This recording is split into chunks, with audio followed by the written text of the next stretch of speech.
Hello everyone, welcome to Knowledge Acres. मेरा नाम है शिवम और आज हम स्टार्ट करने जा रहे हैं न्यूमेरिकल एबिलिटी। जैसा कि हमने पिछली वीडियो में बात की थी कि हम एफकेट एग्जामिनेशन के मैथ्स का पोर्शन कवर करेंगे और हमारा पहला टॉपिक होगा टाइम एंड वर्क। और एफकेट एग्जामिनेशन के लिए ही नहीं, ये videos other exams like CDS, INET इनके लिए भी बेनिफिशियल होंगे। सो सबसे पहले हम कुछ बेसिक कंसेप्ट कवर करेंगे। So let's start.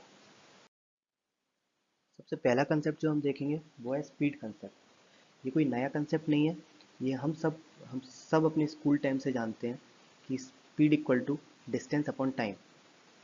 और सिमिलर कंसेप्ट हम टाइम एंड वर्क के क्वेश्चंस में यूज़ करेंगे। या बस अंतर ये होगा कि यहाँ पे हम जो अमाउंट ऑफ वर्क है उसको एज अ डिस्टेंस लेके चलेंगे। फॉर एग्जांपल, अगर A 50 units of work 10 days में कंप्लीट करता है तो उसकी स्पीड हो जाएगी distance, that is work distance upon time, that is equal to 5। तो इस ए की स्पीड हो जाएगी 5। और हाँ, एक बात और, अगर दो या दो से ज़्यादा लोग एक ही काम को कर रहे हैं, एक ही वर्क को कर रहे हैं, तो उन सबकी स्पीड ऐड हो जाएगी। तो यही दो कंसेप्ट है जो हमको याद रखने हैं और इसके अलावा कोई फॉर्मूला में याद रखने की ज़रूरत नहीं। तो सभी क्वेश्चंस इन दो कंसेप्ट से हो जाएंगे। तो अब हम क्वेश्चन स्टार्ट करते हैं। और ये और ये है हमारा पहला question. If X can complete a work in 15 days and Y can do the same work in 10 days, then how much time will they take if they work together? इसमें भी हम स्पीड कंसेप्ट का use करेंगे। और सबसे पहले हम क्या करेंगे, हम वर्क एज्यूम करेंगे। टाइम एंड वर्क के सभी क्वेश्चंस में, मैक्सिमम क्वेश्चंस में हमको वर्क एज्यूम करना पड़ेगा। और वर्क हम कुछ भी एज्यूम कर सकते हैं। हम इसको कोई वेरिएबल एज्यूम कर सकते हैं, वन एज्यूम कर सकते हैं, कोई और नंबर एज्यूम कर सकते हैं। लेकिन बेस्ट ये है कि अगर जो टाइम क्वेश्चन में दिए हुए हैं जैसे 15 और 10, जैसे कि 15 और 10, अगर हम इनका वर्क को इनका एलसीएम एज्यूम करें तो हमारी कैलकुलेशंस थोड़ी सिंपल हो जाएंगी। तो हमने वर्क 30 एज्यूम कर लिया। और अगर 30 amount of work, total amount of work 30 है, तो एक्स की स्पीड क्या हो जाएगी, 30 divided by 15, that is speed equal to distance upon time. तो एक्स की स्पीड हो जाएगी 2 और वाई की हो जाएगी 30 डिवाइडेड बाई 10, क्योंकि उसने वाई 10 डेज लेता है वर्क, उस वर्क को कंप्लीट करने के लिए। तो एक्स की स्पीड हो गई 2 और वाई की स्पीड हो गई 3। और जब दो या दो से ज़्यादा लोग एक ही काम को करते हैं तो जैसा कि हमने देखा था, उनकी सबकी स्पीड हमको ऐड करनी पड़ती है। तो यहाँ पे हमने कंबाइंड स्पीड हम दोनों की ऐड कर देंगे, 2 + 3 = 5। तो दोनों की कंबाइंड स्पीड हो गई 5। अब टाइम, दोनों को टाइम कितना लगेगा, ये क्वेश्चन में पूछा है कि if what time will they take if they work together. तो इसका मतलब है work amount of work is 30 और कंबाइंड स्पीड 5। तो इसका मतलब है time required will be 6 days. तो ये हो गया हमारा पहला question. So let's move to next question. Next question पे मूव करने से पहले हम लास्ट क्वेश्चन को ही वर्क की दूसरी वैल्यू अज्यूम करके सॉल्व करेंगे। क्योंकि हमारे मन में डाउट हो सकता है कि अगर वर्क की दूसरी वैल्यू अज्यूम करें तो आंसर में कोई डिफरेंस तो नहीं है। तो पिछले क्वेश्चन में हमने 30 वर्क की वैल्यू 30 एज्यूम की थी, जो कि एलसीएम था 10 और 15 का। लेकिन इस क्वेश्चन में हम 20 एज्यूम करते हैं। और अगर वर्क 20 यूनिट्स है तो एक्स और वाई की स्पीड हम निकाल सकते हैं 20/15 और 20/10 से। तो इससे हमारी एक्स की स्पीड कैलकुलेट कर हो जाएगी 4/3 और वाई की स्पीड आ जाएगी 2। और अगर हमको कंबाइन टाइम निकालना है, इसका मतलब कि जब वो एक्स और वाई साथ में काम करेंगे तो उन्हें कितना टाइम लगेगा वर्क को फिनिश करने के लिए। तो कंबाइन टाइम निकालने के लिए हमें कंबाइंड स्पीड कैलकुलेट करनी पड़ेगी। कंबाइंड स्पीड हम कैलकुलेट कर सकते हैं दोनों की स्पीड ऐड करके। तो कंबाइंड स्पीड आएगी 2 + 4/3, दैट इज़ 10/3। और जब कंबाइंड स्पीड आ गई हमारे पास, तो time taken to complete the work together equal to 20, that is amount of work divided by combined speed. तो ये आ गया हमारा 6 डेज। तो पिछले क्वेश्चन भी में भी हमारा आंसर 6 डेज ही था। तो आंसर सेम है, इसमें कोई डिफरेंस नहीं है। तो इसका मतलब हम वर्क की कुछ भी वैल्यू एज्यूम कर सकते हैं, कोई प्रॉब्लम नहीं है। तो चलिए नेक्स्ट क्वेश्चन पे मूव करते हैं।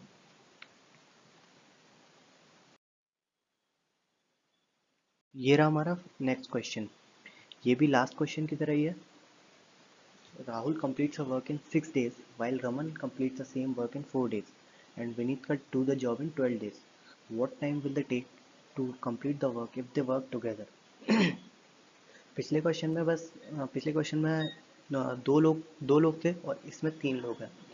तो ये भी एक बेसिक क्वेश्चन ही है, सिर्फ कंसेप्ट को दोबारा रिवाइज करने के लिए। तो सबसे पहले हम क्या करेंगे, सबसे पहले हम वर्क एज्यूम करेंगे एलसीएम ऑफ 6, 4 एंड 12। तो जिससे हमारी कैलकुलेशन इजी होंगी। तो हमने 24 यूनिट्स ऑफ वर्क एज्यूम कर लिया और अब हम इंडिविजुअल स्पीड कैलकुलेट करेंगे। तो राहुल की स्पीड क्या हो जाएगी 24 डिवाइडेड बाय 6, क्योंकि राहुल 6 डेज लेता है वर्क को कंप्लीट करने के लिए। और इसी तरह रमन और विनीत की स्पीड हम निकाल सकते हैं 24/4 और 24/12। तो हमारे पास इंडिविजुअल स्पीड आ गई 4, 6 और 2। तो अब हमें निकालना क्या है कि what time will they take if they work together. तो इसके लिए हमें कंबाइंड स्पीड निकालनी पड़ेगी। कंबाइंड स्पीड हो जाएगी 4 + 6 + 2 दैट इज़ 12। यहाँ पर मैंने डायरेक्ट लिख दिया 12। तो टाइम निकालने के लिए हम क्या करेंगे, total units of work divided by combined speed. Total units of work 24 है और कंबाइंड स्पीड है हमारी 12। तो ये हमारा आएगा 2 डेज। इसका मतलब है अगर वो तीनों साथ में काम करते हैं, उस सेम वर्क को साथ में करते हैं, तो उनको 2 दिन लगेंगे उस काम को ख़त्म करने के लिए। तो चलिए हम नेक्स्ट क्वेश्चन पे चलते हैं। ये है हमारा अगला क्वेश्चन।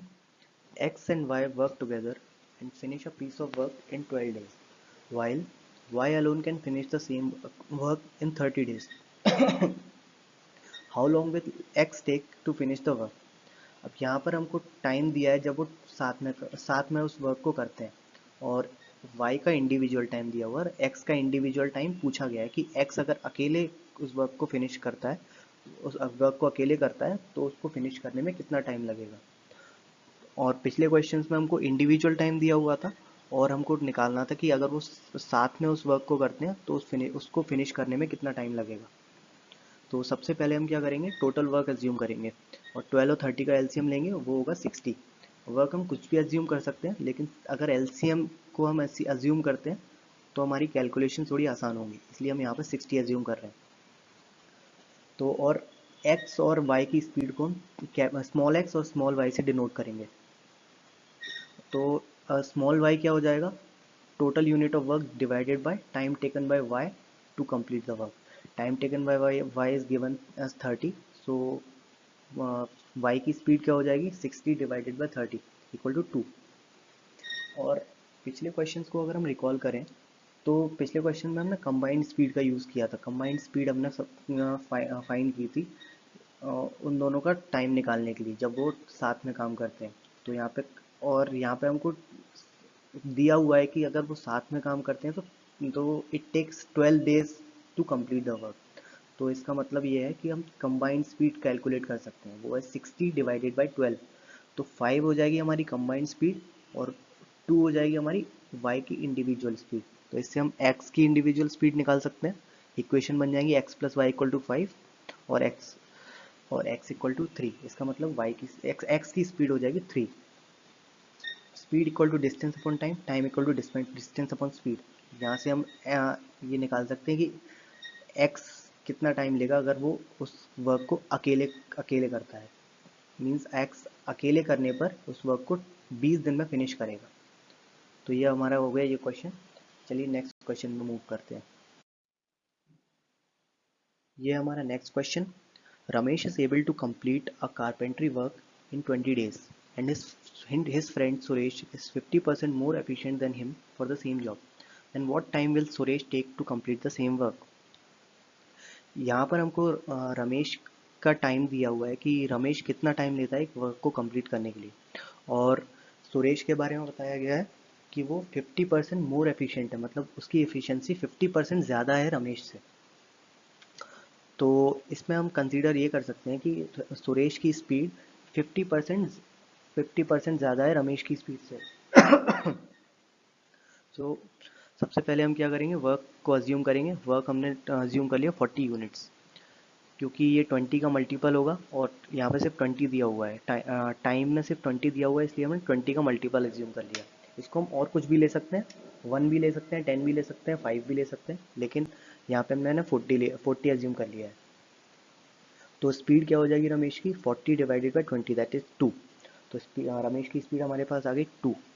और सुरेश की स्पीड अगर निकालेंगे तो जैसा कि भी मैंने बताया था कि सुरेश इज 50% मोर एफिशिएंट, तो इसका मतलब है speed is 50% more than Ramesh. तो सुरेश की स्पीड क्या हो जाएगी, 2 प्लस 50% ऑफ 2। तो सुरेश की स्पीड आ गई हमारे पास, तो वो है 3। तो अब हम टाइम निकाल सकते हैं कि उस वर्क को करने के लिए सुरेश को कितना टाइम लगेगा। तो speed equal to distance upon time, time equal to distance upon speed. So work distance is 40, that is work is 40 और स्पीड है 3। तो इसका मतलब सुरेश को 40/3 डेज लगेंगे उस वर्क को कंप्लीट करने के लिए। और इसमें एक चीज़ और हो सकती है कि अगर क्वेश्चन ऐसे होता कि Suresh is twice efficient as Ramesh, तो हम सुरेश की स्पीड को हम निकालने के लिए रमेश की स्पीड को डबल कर देते। तो इस यहाँ से हम ये कंक्लूड कर सकते हैं कि क्वेश्चन को हमें ध्यान से रीड करना पड़ेगा सॉल्व करने से पहले, वरना गलती हो सकती है। सो ये हमारा last question. P and Q complete a work in 4 days. Q and R take 5 days and P and R take 3 days to complete the same amount of work. What time will it take to complete the work if P, Q and R work together? तो इस question में हमें 3 person दिए हुए हैं और ये दिया हुआ है कि अगर दो दो लोग काम करते हैं तो उनको कितना कितना टाइम लगता है, और पूछा यह गया है कि अगर तीनों साथ में काम करेंगे तो कितना टाइम लगेगा। तो इस क्वेश्चन में भी हमारे दो कंसेप्ट यूज़ होंगे, speed equal to distance upon time and combined speed concept. तो सबसे पहले हम अमाउंट ऑफ वर्क अज्यूम कर लेते हैं, वो होगा 60 यूनिट्स, 4, 5 और 3 का एलसीएम। और पी क्यू आर की स्पीड को हम small P, small Q, small R से डिनोट करेंगे। और अगर हम क्वेश्चन में देखें, पी और क्यू का कंबाइंड टाइम दिया हुआ है, तो इससे हम पी और क्यू की कंबाइंड स्पीड कैलकुलेट कर सकते हैं। तो हमारा अमाउंट ऑफ वर्क है 60 यूनिट्स, ये हम डिस्टेंस कंसीडर करते हैं, और 4 डेज हमारा टाइम दिया हुआ है, इसका मतलब पी और क्यू की कंबाइंड स्पीड आ जाएगी हमारे पास 60 डिवाइडेड बाई 4 दैट इज़ 15। और इसी तरह हम क्यू आर और पी आर इन दोनों की कंबाइंड स्पीड निकाल सकते हैं। तो क्यू प्लस आर आ गया हमारे पास 12 60/5 और पी प्लस आर आ गया 20 दैट इज़ 60/3। तो हमारे पास तीन इक्वेशन आ गई और तीन हमारे पास वेरिएबल्स हैं, तो तीनों की हम वैल्यू निकाल सकते हैं, लेकिन इस क्वेश्चन में हमें तीनों की वैल्यूज निकालने की रिक्वायरमेंट नहीं है, क्योंकि पी क्यू और आर इन तीनों का कंबाइंड टाइम निकालना है हमको कि अब अगर तीनों साथ में काम करते हैं तो कितना टाइम लगेगा। तो ये हम कैसे करेंगे, तीन इक्वेशन से सबसे पहले हमने एक की वैल्यू निकाल ली, पी की, सपोज हमने पी की वैल्यू निकाल लेते हैं, पी की वैल्यू आएगी 11.5, ये होगी पी की स्पीड। अगर और कंबाइंड स्पीड, अगर तीनों का टाइम निकालना है तो इसका मतलब तीनों की कंबाइंड स्पीड निकालनी पड़ेगी। तो कंबाइंड स्पीड क्या हो जाएगी, पी क्यू आर की, क्यू प्लस आर हमारे पास ऑलरेडी है, Q plus R equal to 12 और पी हमने निकाल लिया, तो इसका मतलब Q plus R plus P equal to 12 plus 11.5। तो तीनों की कंबाइंड स्पीड क्या आएगी, 23.5। तो अब तो हम टाइम निकाल सकते हैं, 60 हमारा अमाउंट ऑफ वर्क और 23.5 स्पीड, तो time equal to 60 divided by 23.5, और यही हमारा आंसर हो जाएगा। So guys, this was my first video on time and work. इस वीडियो में हमने कुछ बेसिक कंसेप्ट कवर किए, बेसिक क्वेश्चंस डिस्कस किए, और एंड आई होप कि आपको ये वीडियो पसंद आया होगा और कंसेप्ट अच्छे से समझ में आए होंगे। और इस पीपीटी का लिंक आपको डिस्क्रिप्शन बॉक्स में मिल जाएगा, जिसको आप डाउनलोड कर सकते हैं। और आगे आने वाली वीडियोस में हम कुछ मॉडरेट क्वेश्चंस करेंगे। Till then, thank you for watching my video. Like this video, subscribe our channel Knowledge Acres and share it with your friends.